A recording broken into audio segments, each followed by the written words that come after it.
연말정산이 이제 세금 폭탄이 됐죠. 13월에 세금 폭탄이라고까지 불리면서 거센 반발을 불러오자 최경환 경제부총리가 직접 해명에 나섰습니다. 연말정산 방식이 세액공제로 바뀌면서 고소득층의 세 부담을 늘린 반면에 저소득층은 줄었고 또 결과적으로는 소득 재분배 효과를 높였다고 설명했습니다. 자녀 수와 노후 대비 등을 고려한 추가 세제 개편을 추진하겠다고도 설명했는데요. 취재기자 연결해서 들어보도록 하겠습니다. 고한석 기자. 네, 고한석입니다. 자, 먼저 오늘 기자회견 내용부터 설명을 좀 해주시죠. 네, 이번 연말정산이 직장인들의 반발은 물론 정치권에서도 주요 쟁점으로 떠오르자 최경환 경제부총리가 직접 진화에 나섰습니다. 어제 저녁 갑자기 예정이 없던 기자회견을 자청했고 1시간 전 이번 연말정산의 취지에 대해 설명했습니다. 최 부총리는 우선 지난해 세법 개정을 통해 연말정산 방식을 소득공제에서 세액공제로 바꾼 건 고소득층의 세부담을 늘리고 저소득층은 줄여서 소득 재분배 효과를 높이기 위해서라고 밝혔습니다.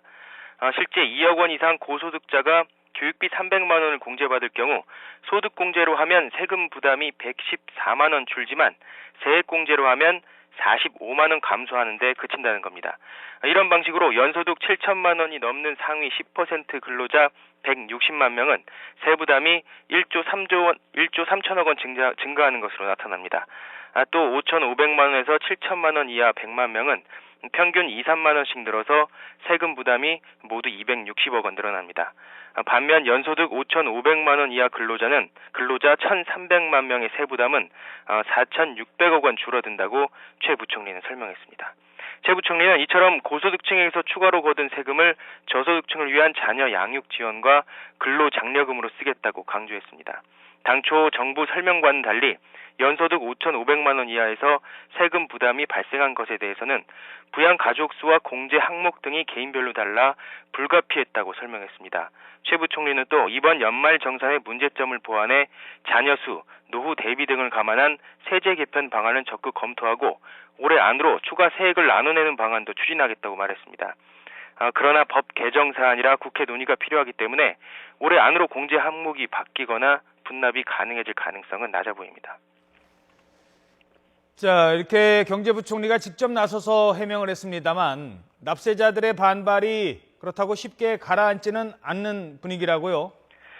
네, 전문가들은 정부 설명대로 이번 연말 공제부터 적용된 세액공제가 소득공제보다 부의 재분배 효과가 큰 것은 맞다고 말합니다.